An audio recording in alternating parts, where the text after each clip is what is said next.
You ask Tiger to solve. This deals with linear equations with one unknown. The final result is x equals 7/12. Let's solve it step by step. Simplify the expression. Multiply the fractions. Expand the parentheses. Multiply the coefficients. Simplify the arithmetic.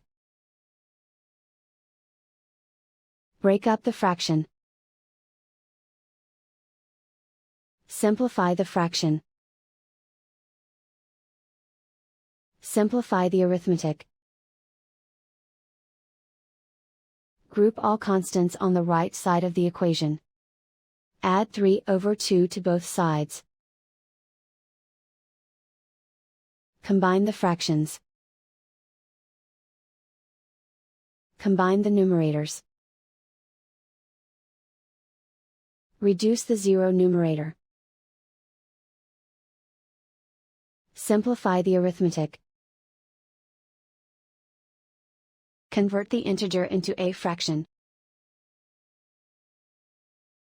Combine the fractions.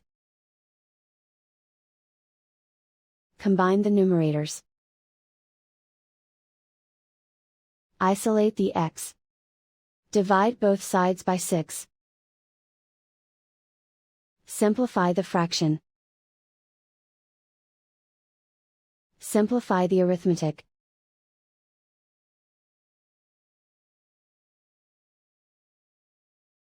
And so the final result is x equals 7/12.